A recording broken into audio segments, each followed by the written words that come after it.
नमस्कार, आप सभी का स्वागत है। इंडियन पॉलिटी का कोर्स चल रहा है। कौन सा लेक्चर है, जल्दी बता दीजिए। वो फिफ्थ फिफ्थ, पांचवा लेक्चर है। कौन सा लेक्चर है? पांचवा। याद है ना सब? इससे पहले कौन सा एक्ट पढ़ा आपने? 1833 का चार्टर एक्ट। 1833 का चार्टर एक्ट कितने सालों के लिए था? 20 सालों के लिए था। वैलिडिटी खत्म हो गई। अब दोबारा से ब्रिटिश पार्लियामेंट ने एक चार्टर एक्ट बनाकर पेश कर दिया है। कौन सा? 1853 का चार्टर एक्ट। 1833 में क्या हुआ था, सब समझ गया आपके ना? हाँ जी सर। मोनोपोली पूरी तरीके से समाप्त कर दी कंपनी की। अब कंपनी केवल क्या करेगी? व्यापार ही कर रही है। और जो कंपनी थी उसकी एक अधिकार खत्म हो गया, अपना नॉर्मल कंपनी बन गई है। ठीक है। अब यहाँ पे 1853 के चार्टर एक्ट में क्या किया गया? कोर्ट ऑफ डायरेक्टर, जिसमें पहले 24 सदस्य थे, अब इसमें सदस्य कितने कर दिए गए? 18 कर दिए गए, कम कर दिए गए। 24 से कितने कर दिए? 18। अब इन 18 में से जो 6 सदस्य होंगे वो ब्रिटिश ताज के द्वारा नॉमिनेट होंगे।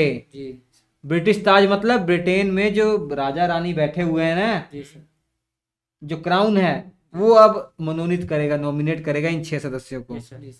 ठीक है। और इन डायरेक्टर्स को भारत में नई प्रेसिडेंसी बनाने का भी अधिकार दे दिया, नई प्रांत बनाने का अधिकार दे दिया।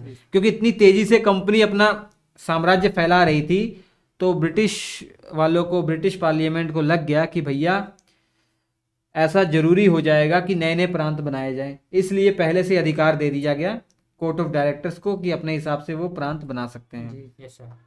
ठीक है।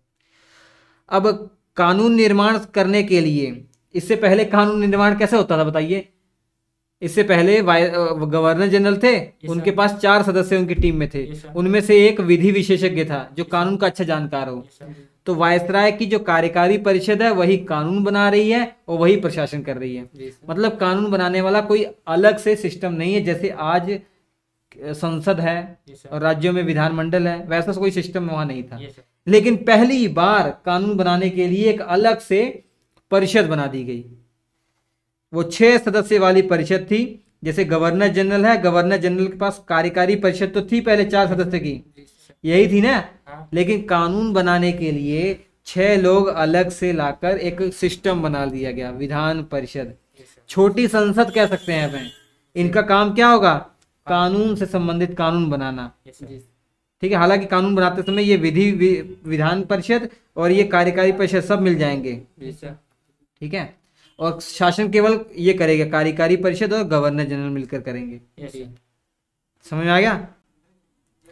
तो ये जो विधान परिषद के 6 सदस्य हैं, इनमें से 4 सदस्य तो प्रांतों से चुने जाते थे।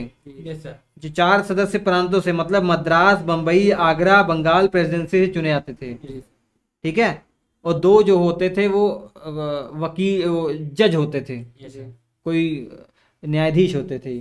ठीक है, 2 लोग इसमें से, क्योंकि वो कानून के अच्छे जानकार हैं।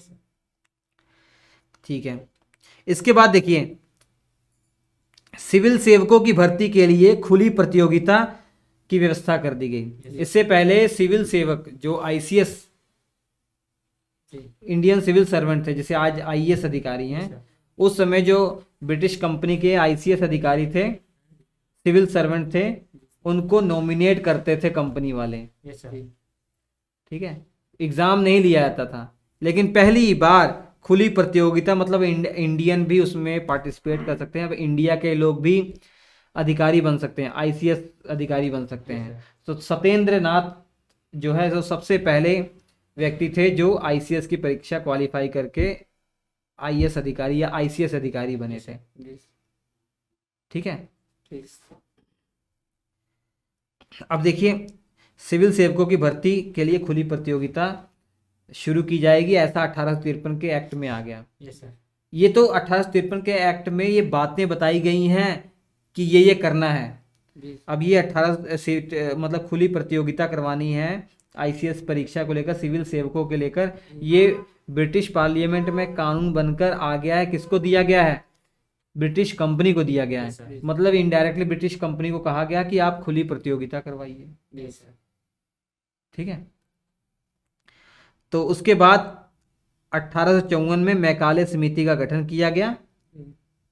अब उन्होंने अपनी अपनी मतलब सिफारिशें की, कैसे ये परीक्षा होगी, कहाँ परीक्षा होगी। तब इंग्लैंड में ये परीक्षा होती थी। ठीक है।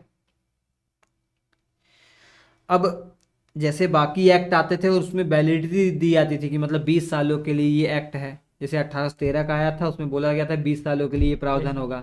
1833 में बोला गया था 20 सालों के लिए प्रावधान होगा, लेकिन 1853 में ऐसा नहीं बोला गया था। मतलब अब ये हो गया कि भैया कभी भी ब्रिटिश ईस्ट इंडिया कंपनी से शासन छीना जा सकता है। ब्रिटिश पार्लियामेंट कभी भी शासन छीन सकती है, ठीक है, कभी भी शासन छीन सकती है। क्या बात है, इतना मुस्कुरा रहे हो? कोई गम है क्या जो तुम छुपा रहे हो? हैं? कोई गम है तो बताइए। नहीं सर, देख रहे। किसी की याद आ रही है? नहीं। तो मुस्कुरा रहे हो? वो सब देख रहे, क्वेश्चन देख। अच्छा चलिए ठीक, कोई दिक्कत नहीं।